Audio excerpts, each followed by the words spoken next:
Bienvenue à l'écoute de notre émission Vers d'autres cieux. Nous avons le plaisir de retrouver Pierre Péchou à ce micro. Bonjour. Bonjour Oscar, chers auditeurs, bonjour. Alors Pierre Péchou, vous êtes pasteur et vous nous retrouvez régulièrement ici pour nous apporter une réflexion tirée de la Bible. Et vous choisissez aujourd'hui un texte pour cela que l'on trouve dans le livre de Jacques au chapitre 1er et au verset 13 à 15.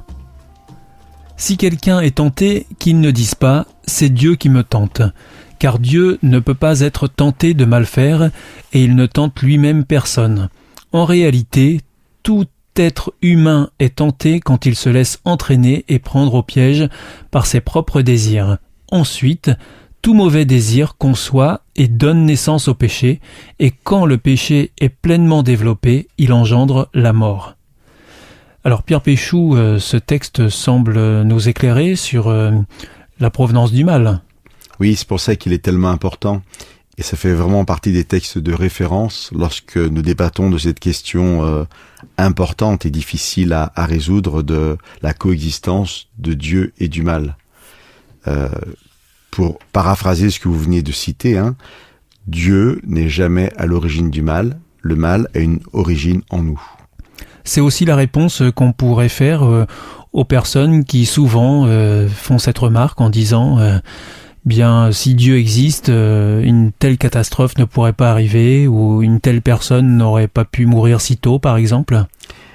La question que vous rappelez est posée par deux types de personnes. Des personnes qui déjà ne croient pas que Dieu existe et en quelque sorte utilisent l'argument pour se confirmer à elles-mêmes que Dieu n'existe pas. Donc c'est une affirmation déguisée en forme de question, et l'affirmation est la suivante: Dieu n'existe pas parce que le mal existe. Et on peut comprendre au passage, soyons respectueux des personnes peut-être en révolte, comme vous preniez l'exemple d'un enfant disparu, et qui serait dans cette révolte de dire Dieu n'existe pas, c'est pas possible, je peux pas comprendre, parce que mon enfant est mort. Ça, je le respecte tout à fait.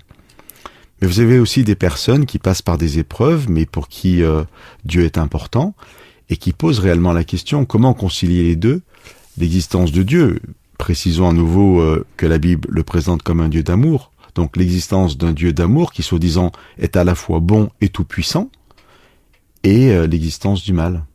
Alors, dans ce sens-là, ce texte est important parce qu'il nous dit que le mal ne vient jamais de Dieu.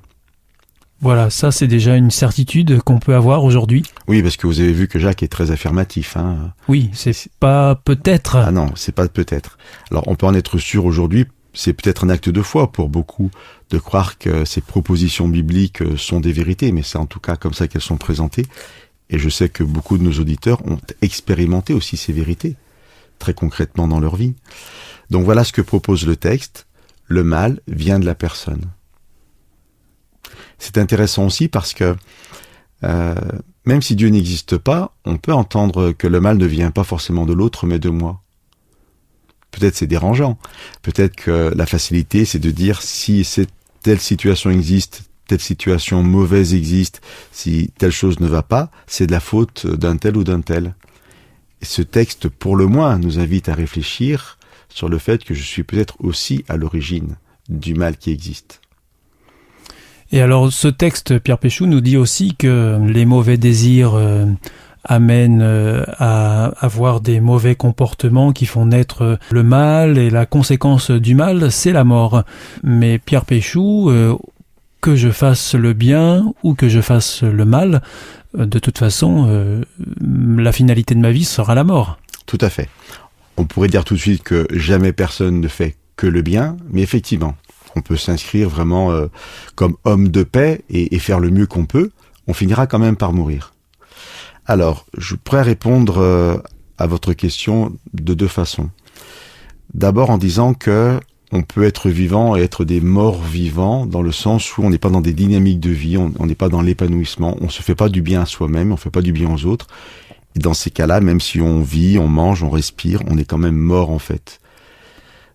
Et c'est une façon de voir le texte. C'est-à-dire qu'il y a des lois de vie, des lois de mort, et il y a des personnes qui sont toujours dans le négatif, qui sont toujours dans le regard négatif sur l'autre, toujours dans la critique, et ces gens-là, en fin de compte, ne s'épanouissent pas. Et très souvent, eux-mêmes n'ont pas l'impression d'être vraiment heureux. C'est une forme de mort. C'est pas le sens premier du texte. Le sens premier du texte, c'est de nous parler, de nous interpeller sur le fait que après cette vie, il y a une vie éternelle et une mort éternelle. Et là, on est vraiment au cœur du message biblique. Le cœur du message biblique, c'est Jésus-Christ qui est venu, qui est mort et ressuscité et qui nous offre une résurrection. Et qui règle la question du péché dont on parlait.